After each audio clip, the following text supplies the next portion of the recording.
नमस्कार मित्रों, मैं मनोज श्रीवास्तव। मित्र, बहुत दिनों के बाद आपके वार्ता करने आया हूँ।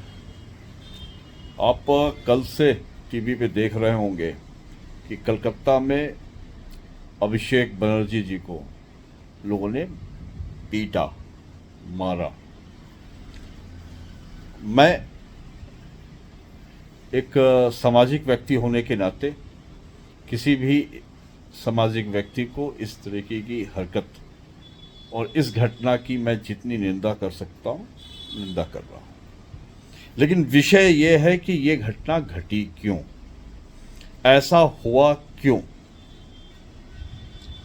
आम आदमी के बीच में इतना ज़्यादा गुस्सा, इतने वर्षों का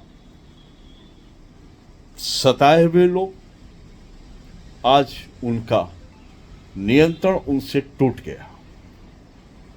आज से कुछ वर्ष पहले की मैं एक बात, मैं किस्से कहानियों की बात नहीं कर रहा, अपनी बात कर रहा हूँ।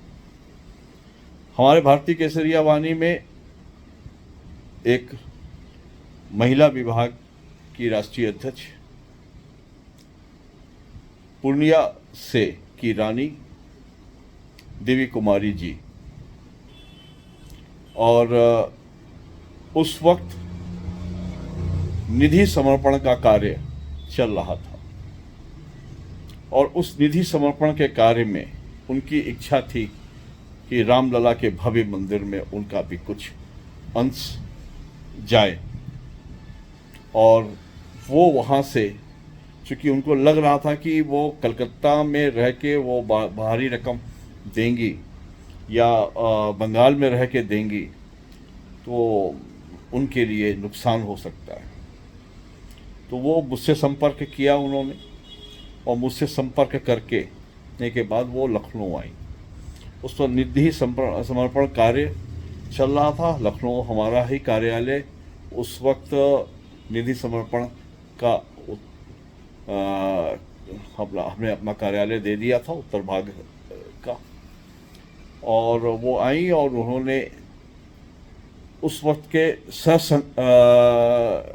प्रांत प्रचारक मनोज जी और भी हमारे स्वयंसेवकों के सामने करीब 25 लाख का करीब चेक दिया, और जो बड़ी रकम थी। और उस पे यहाँ पे अखबार में भी छपा। उन्होंने यहाँ तक हमसे कहा था कि ग्रुप में और सोशल मीडिया पे मत डालिएगा, क्योंकि हो सकता है कि वहाँ पे क्षेत्रीय खबर जाए तो नुकसान हो सकता है। लेकिन उत्साहित लोग थे, लोगों ने डाला, किया। और एक बड़ी रकम 25 लाख का चेक कम नहीं होता निधि समर्पण कार्य के लिए।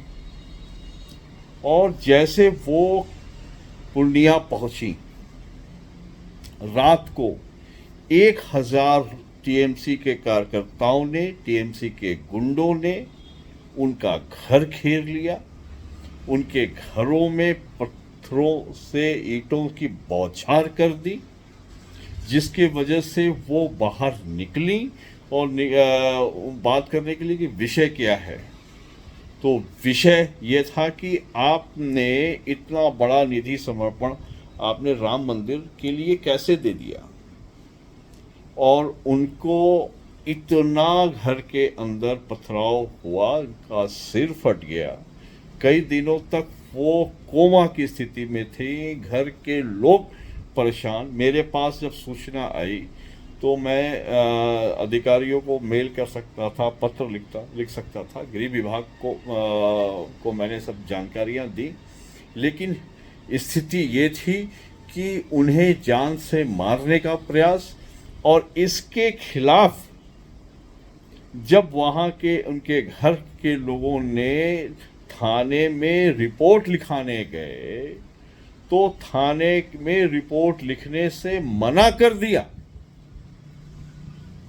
ये गुंडई, ये प्रकाश झा की गुंडई। और उसके बाद उनको बंगाल में इलाज कराने तक को नहीं दिया गया, तो वो वहाँ से रांची, झारखंड जाकर उन्होंने अपनी अपना इलाज कराया और उनके घर वालों ने वो चेक को ब्रेक कर दिया और वो बाद में ठीक हुई और ठीक होने के बाद वो उनकी मजबूरी थी कि वो वापस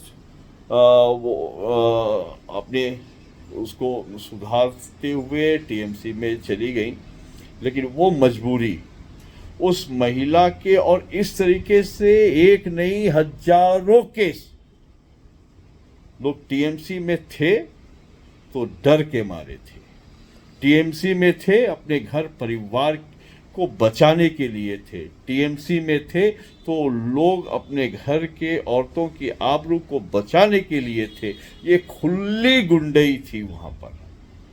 जो आज अभिषेक बनर्जी के साथ जो घटा वो आम आदमी का गुस्सा था। ये गुस्सा वर्षों से चला रहा था जो आज फूट पड़ा। इसके लिए बंगाल के प्रदेश को समझने की जरूरत है। फिलहाल मैंने उस वक्त भी जब बीजेपी या संघ या हमारे संगठन के लोगों के ऊपर प्राणघातक हमले होते थे उस पर भी मैं निंदा करता था।